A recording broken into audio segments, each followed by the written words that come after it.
All right, so my Google Voice is talking to me, which is sort of weird, but here we are, the week two. Yeah, this is week two of the Q&A call, and I am happy to be here with you guys. Hey, Carrie, I got to get back to you, so I apologize for that, but welcome. Brian, welcome. Good to see you on here. Denise, welcome. Good to see you guys on here. Um, So I'm gonna wait a few minutes while a few people are, just sort of hopping on.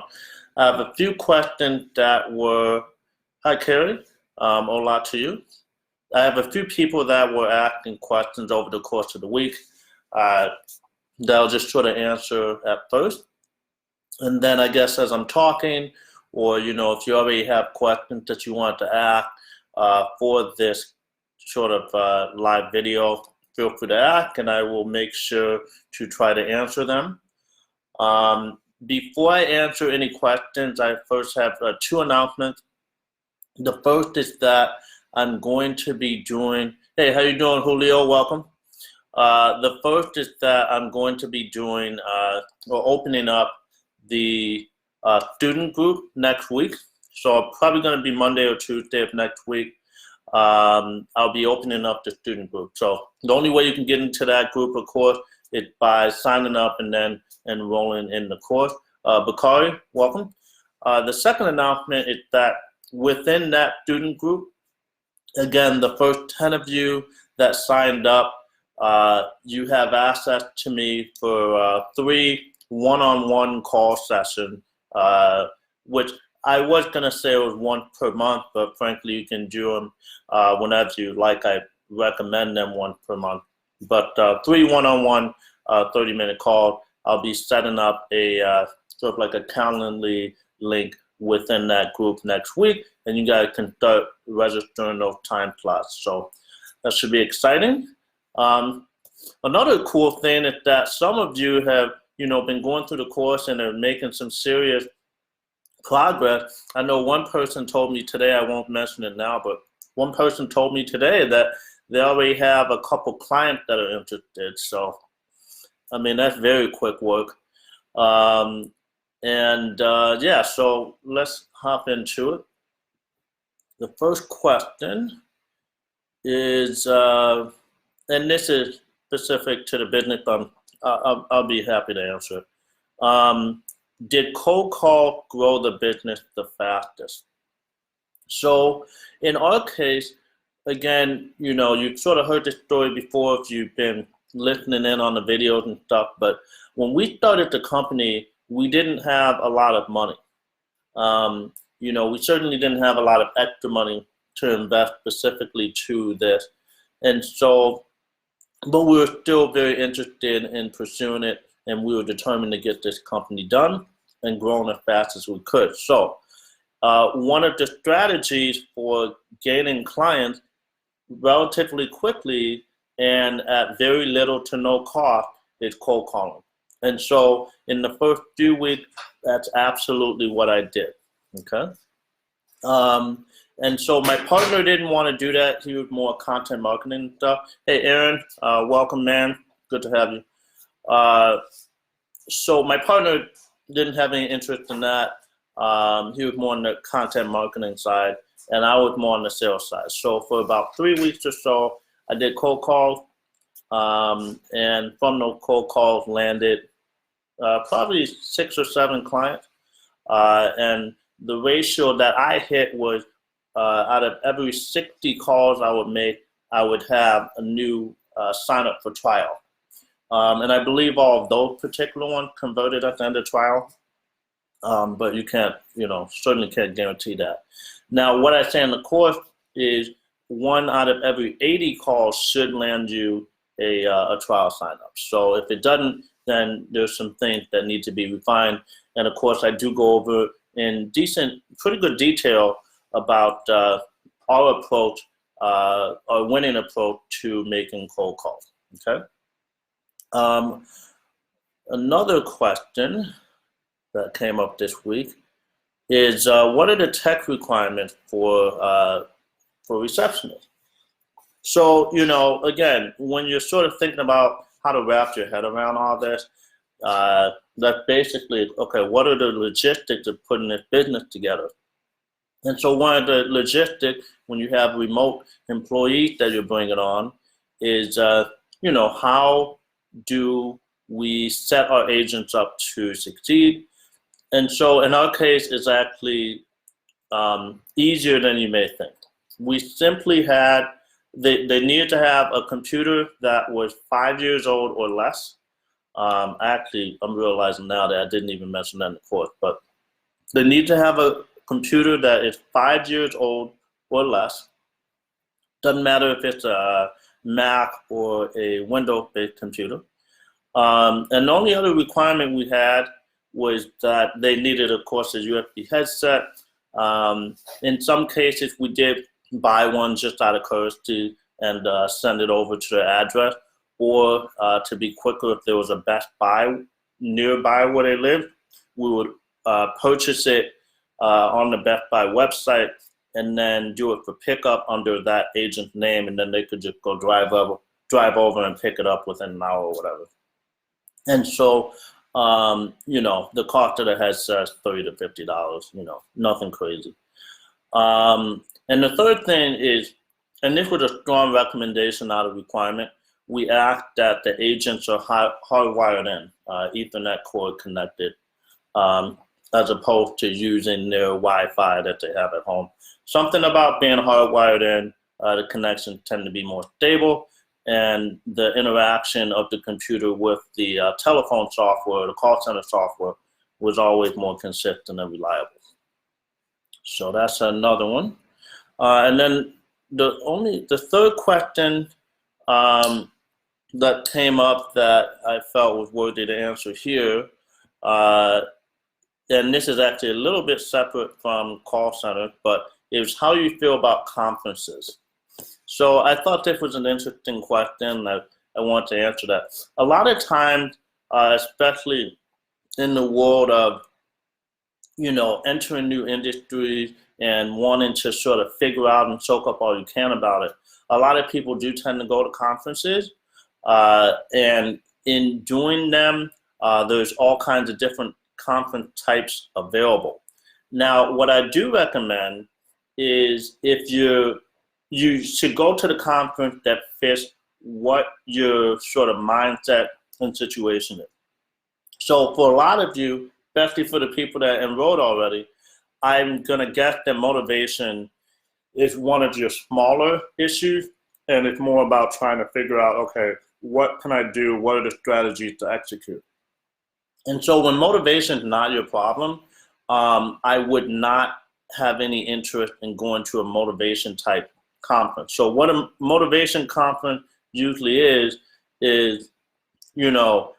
empower yourself or, help yourself. So I tend to stay away from those types of conferences unless I'm needing some type of inspiration or motivation. Once I've locked in on something that I'm going to be doing, eventually I'm going to be doing, I tend to go to strategy conferences, if any conferences at all. So at strategy conferences, some are better than others. Some of them are, all the speakers there, they say some basic stuff and then they try to sell their course to you, or some type of, very expensive coaching thing, package. But, I find if it's directly relevant to the venture or industry that I'm in, then the strategy stuff can work very well.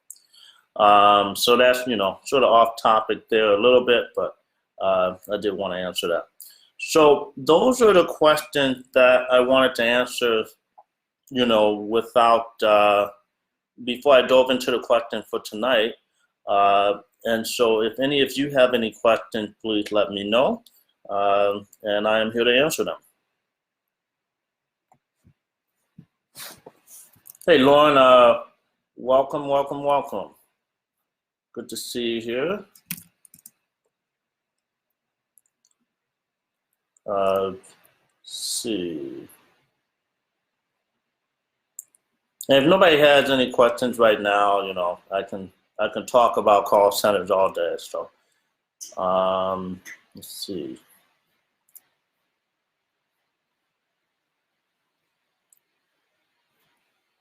All right.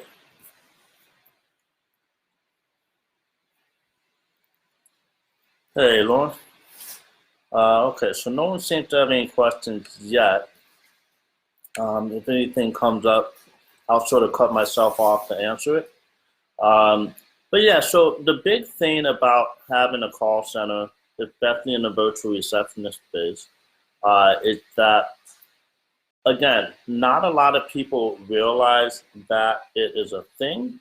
And for the small amount of like business owners and people in general that don't realize virtual receptionists are a thing, there's a lot of other people that don't realize they can start a virtual receptionist company for very little money. And so, um, what some people actually do is if they can't even afford an agent up front, right? Even if they are paying, the first month payroll at the end of the first month, which is what we did, they tend to actually, one like tactic or strategy is to actually take calls yourself. So if you have the time and you have a bunch of hustle and motivation, what you can do is just land a few clients for yourself and then take calls yourself while sort of running the business. Because what's going to happen is until you have a bunch of clients, whereas you can, now afford to hire an agent, you won't be taking that many calls, but you'll still be getting paid. You'll still be bringing in some revenue. And so it's a nice way to sort of get going, to sort of figure out how the system works. And I will say in the first few months, I did take some calls, probably a total of, if I had to guess, 20 to 30 calls in the first few months. And the nice thing about taking those calls is that you get a much better understanding of what it feels like to go through the agent's workflow. And so when you're able to experience that yourself, it's obviously much better or easier to teach it. And then if there's agents that are complaining about some steps in the process or there's something that needs to be tweaked in how you have everything set up, you can tweak that based off of your own personal experience, and those things become a lot more obvious when you have the experience of taking the call. So that's a big thing. So, if you have a lot of hustle, you have a little bit of time, and not a whole lot of money, you can cold call and you can take call from your current client. And as that list of clients grows, then, you can sort of save that money and not have to spend that money on payroll. Okay. Now, if you have more money, and you just want to get this thing really going, and you want this thing to just blow up as quickly as you can, then of course the course sort of takes away a lot of the trial and error for you. But outside of that, right, it really just comes down to sort of not doing too many things at once. So even if you have the money to work on sort of whatever you want from a spending standpoint, you still want to stick to the thing that you're going to be able to master as opposed to trying to throw money at all the problems. Because if you throw money at the problem, you're not really mastering how to build the business. You're just literally trying to hack your way through it with money. And so the way I would do it if we started with a lot more money is we would have hired at least 2 agents. Maybe if you have a lot of money, I'd probably hire 4 to start. And then what you can do is have a month-long pre-launch period, maybe even a 2-month-long pre-launch period. And then you can spend money on ads and, content marketing and all of those things to sort of build up a larger pre-launch list. And so when you launch the company, you'll be in a situation where you can sort of hit the ground running, have that sort of viability much earlier on. Okay, so here's a question now. So I'll cut myself off. Denise asked, how many clients would you say are needed to pay for a full-time agent? So to pay for a full-time agent, in terms of average size client, you need 6. So, and if you end up with a client that's larger than average, and let's say the average is around $300, So if you have a client that's larger than average, then it ends up being less. But in terms of the average number of clients, is 6, really 6 to 7. And that's if you're paying the agent around $10 to $12 an hour. If the hourly is higher, then you're looking at 7 to 8 clients. So that's the number. It's not that high. And once you get past that threshold of paying for them, around the 7 client mark, the rest of them are, well, obviously a scaling, but once you get to a scale, the rest of those clients are just profitable because the agent is your payroll, and then you've got your phone system cost, and then you've got whatever your ongoing marketing cost, and then your fixed cost with software and stuff, but that fixed cost stays the same. So as you grow the business, it'll become more and more negligible. Okay, so hopefully that answers your question.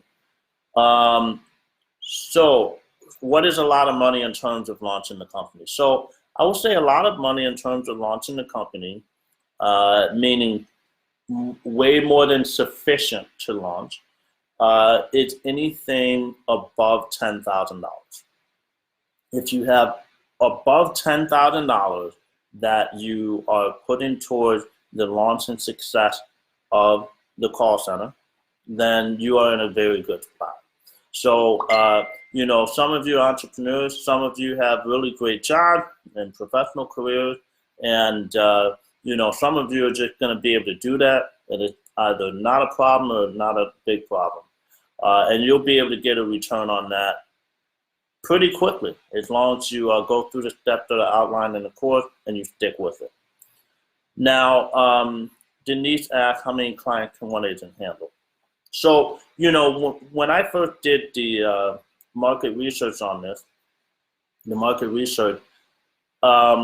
of our competitors, Virtual Receptionist, they seem to have about 20 clients for every agent.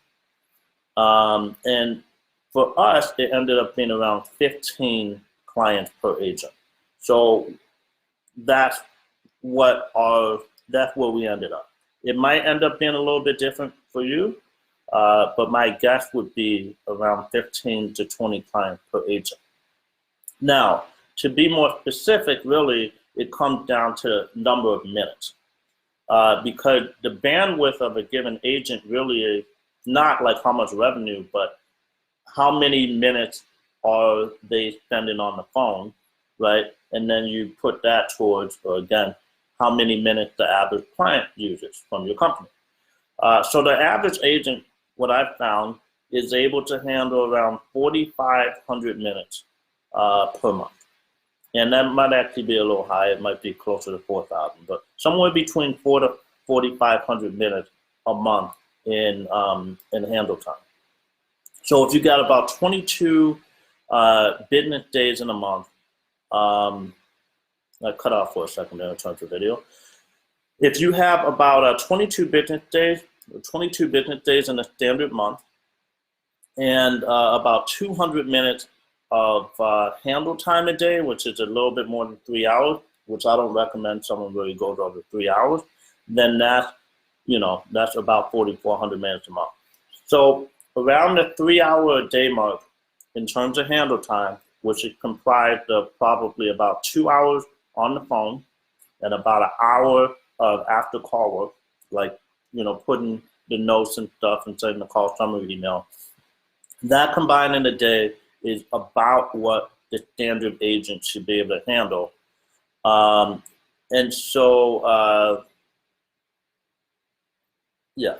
So what ends up happening there is, as your clients that are using about $300 or paying you about $300 a month, they're typically using about 200 to 300 minutes a month. So if they're using 200 to 300 minutes a month, and there's, say, 300 minutes, and there's 15 of them, then that's 4,500 minutes. So, right around there. Now, from the revenue standpoint, that ended up being about $4,500 for us. But if you're pricing more aggressively, if you're more expensive, then your revenue per agent is going to be higher. So Ruby's receptionist, their revenue per agent was probably $8,000 to $9,000, or something really high. So I hope that answers your question for you. Lauren mentioned earlier that if folks are looking for clients, try to Chamber of Commerce. Now, and that's actually a great suggestion. Now, one thing that we did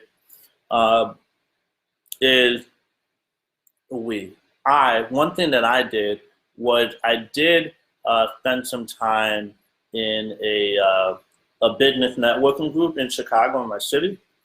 It wasn't quite a Chamber of Commerce, but it functioned a lot like a small Chamber of Commerce.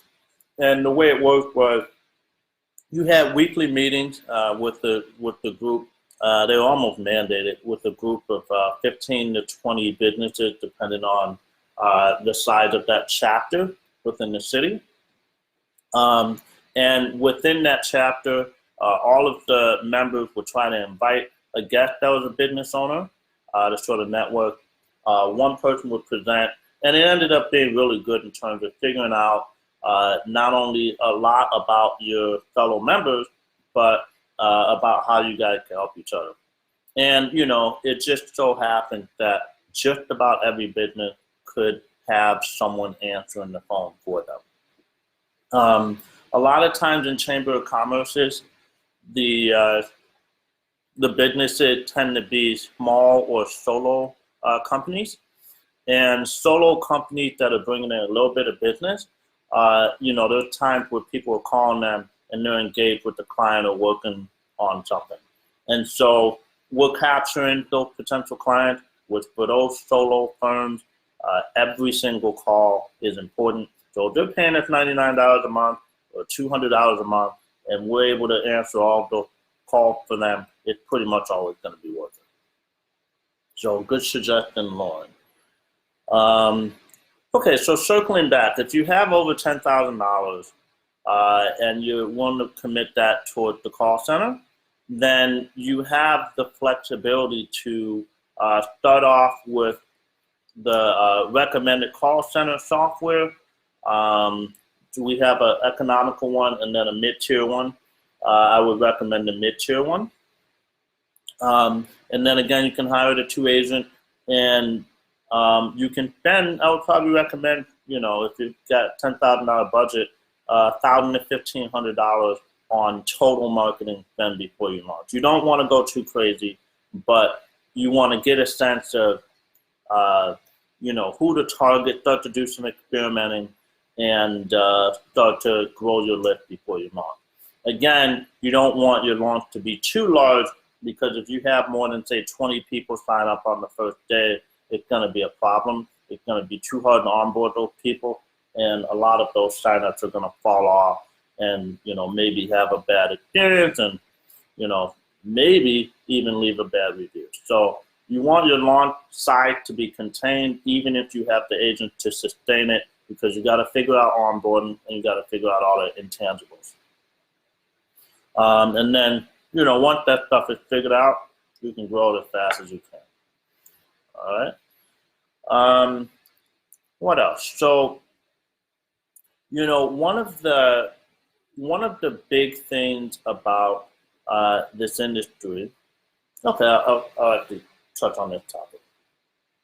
Somebody asked me a while back about the impact of robots and AI on this industry, because, like, I think it's Google is working on a product that literally, like an AI, will be able to take your reservation for a restaurant. If you call a restaurant to make a reservation for dinner, you'll think you're talking to a human, and there's like split test, but it's actually an AI that has the capability of doing it. And the way it works is it has like the common phrasing for those situations and a pretty good library of set responses. And then the voice, it doesn't sound like Alexa, which is almost sort of robotically and monotonous. It's like a nice, casual conversation sounding voice. So it's really nice. And so what is the impact of those types of things going forward? So, hey, Marika, I think I'm saying that right. Good to see you on here. So the impact of AI is that until we have true AI, which I don't know if that's the singularity or what, until we have that, it's going to be extremely difficult to replace an actual agent.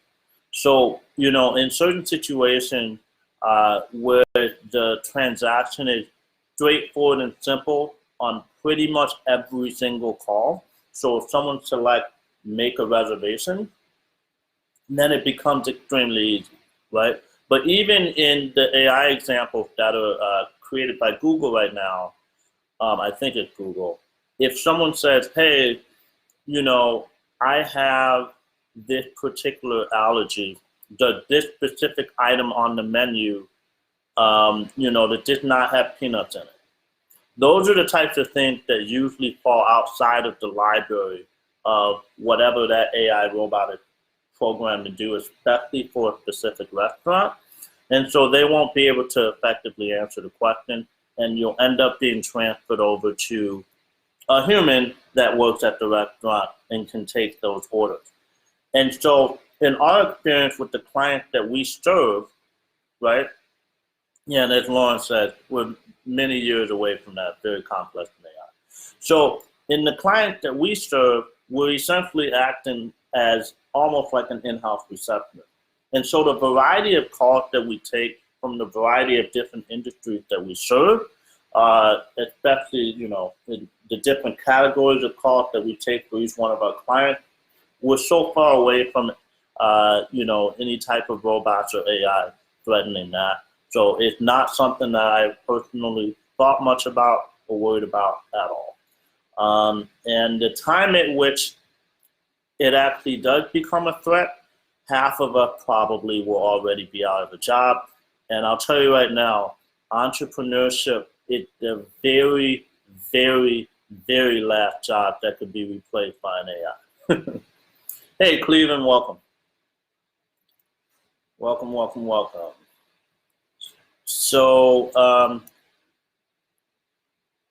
right. So, Cleveland, I think you had a question for me the other day. I can't remember, but if you remember it, feel free to ask. Okay, what else have I not covered? So I guess I'll say another announcement here. So there's a few videos that I'm going to be adding this weekend. The first is on hiring a supervisor, which isn't in there yet. And, it's necessary, it'll be in there. But most of you, in fact, definitely none of you need a supervisor yet. A supervisor is hired once you get to 10 to 12 agents, and you have a few senior agents and you're ready to hire the supervisor.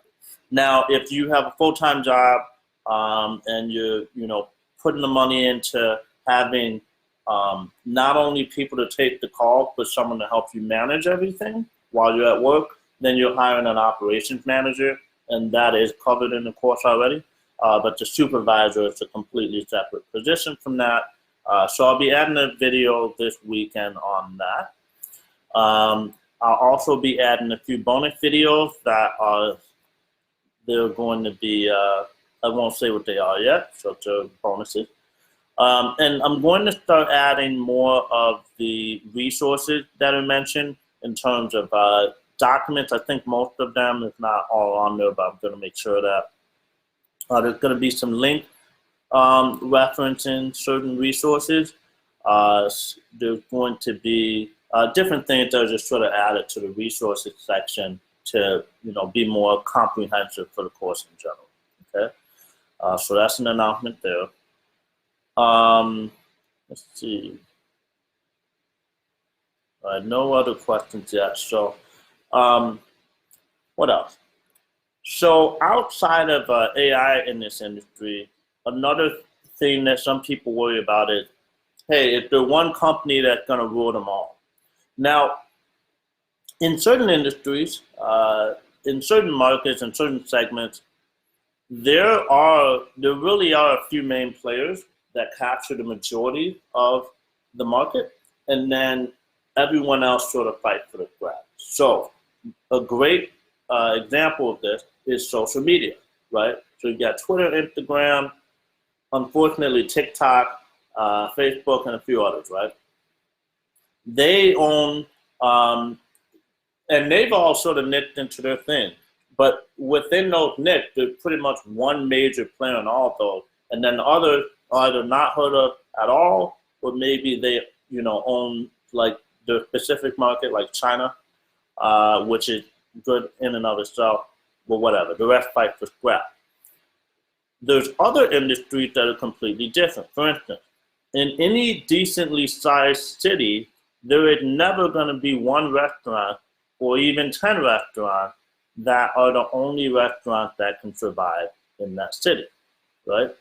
People want variety, and not just in cuisine, but within the cuisine. They want the ability to have a different experience, and so it is literally impossible to have your entire market share be McDonald's, Starbucks, and Panera Bread, and a pizza place.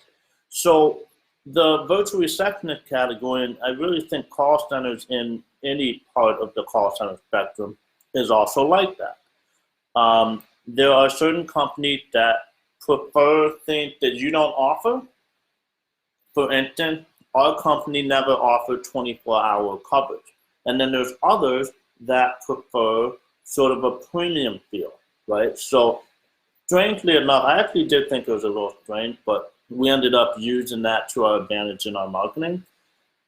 A lot of our clients feel that we're more premium service simply because we are not 24-hour coverage. And I guess the reverse psychology of that is that they are a company that refuses to be available 24/7. And so they want a company that sort of aligns with that in terms of coverage. So they appreciate that about us, right? So what that means is that for you, you can enter into this market that may or may not become more and more crowded, right? As more people understand what virtual receptionists are, and then the market, the industry, like trend more towards it. You're still going to be able to carve out your own spot in this market and make a tremendous amount of money. At 1,000 clients, you're at $1 million in profit. And there are very few scenarios in which you aren't at $1 million in profit when you have 1,000 clients. I think the only way you could have that not happen is if you're severely underpriced and you're paying wages that are way too high for your pricing. Meaning, instead of paying $12 to like $14 an hour, you're paying $20 an hour, and your pricing is lower than Vicky Virtual. So, if you get large enough to get to 1,000 clients, you'll probably have descent to price accordingly. Okay?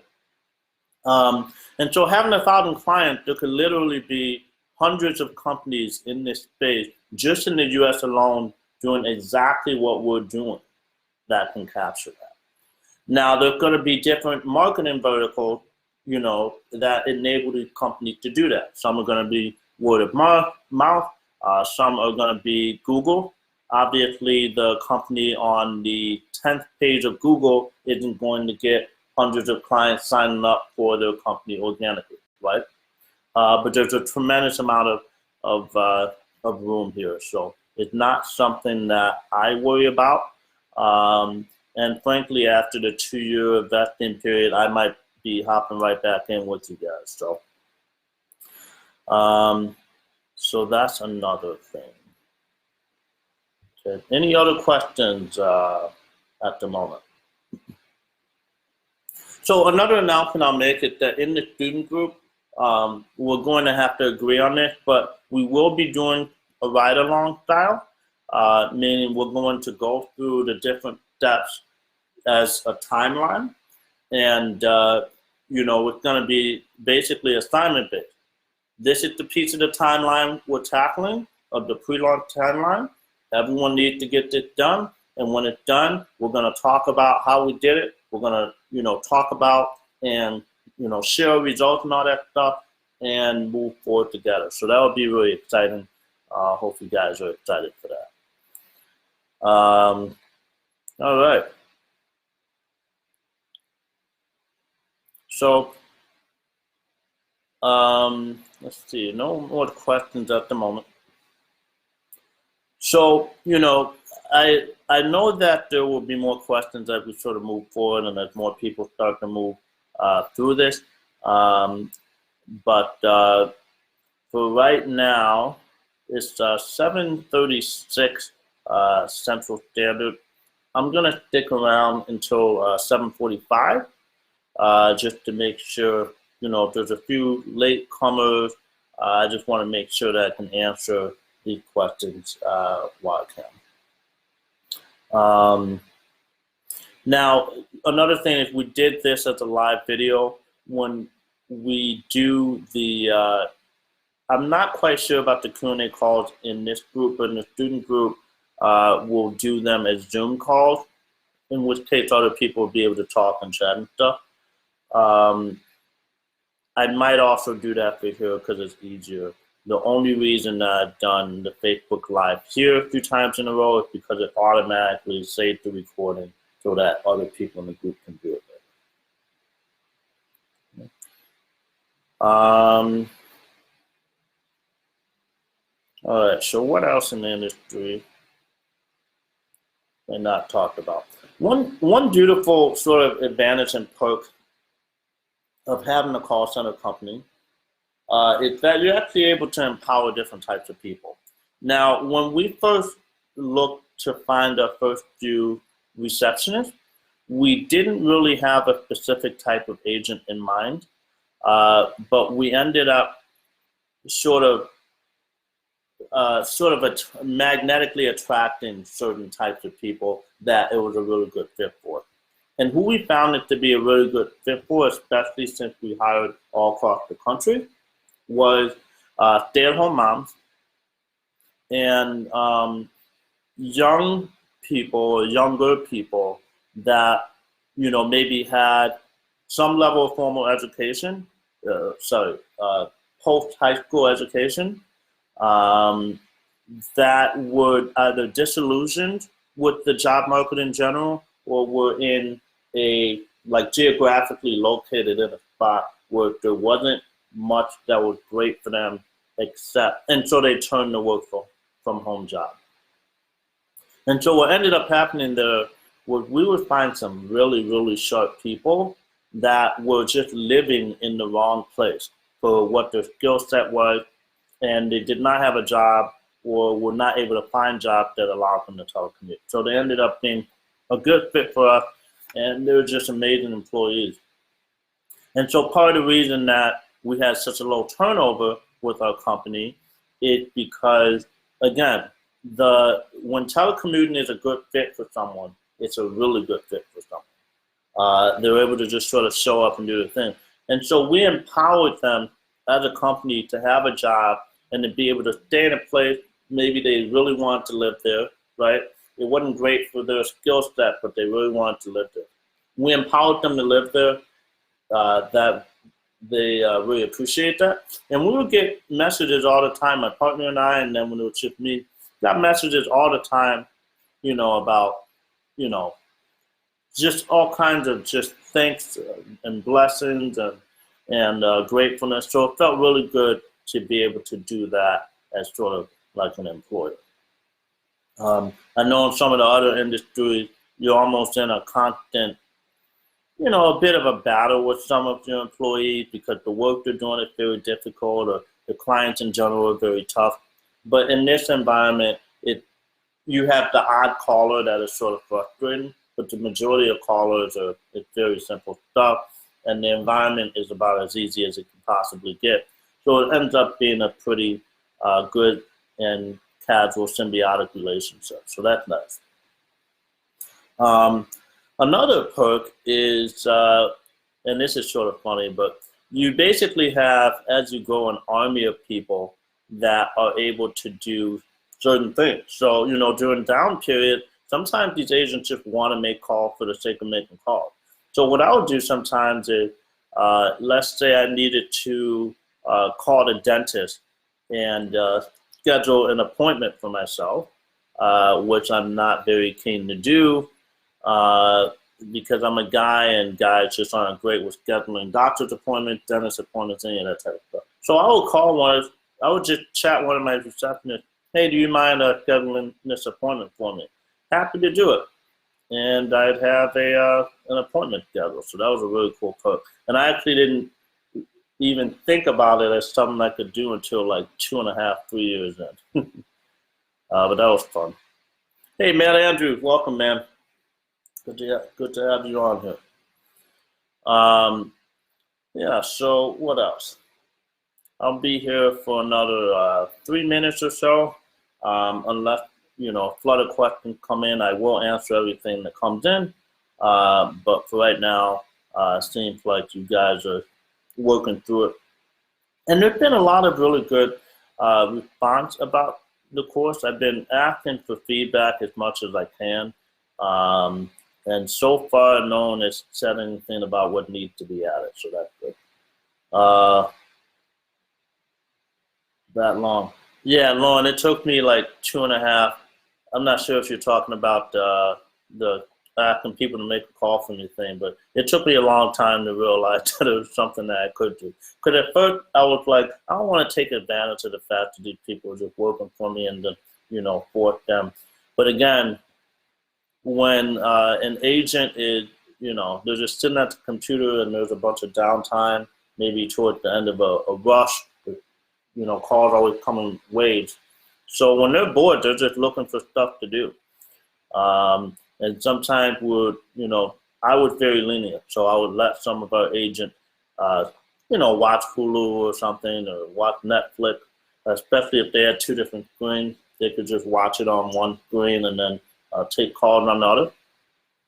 And so, yeah, they're just looking for stuff to do. And if you give them stuff to do, all the better. Lauren just asked, hey, Andrew, welcome, man.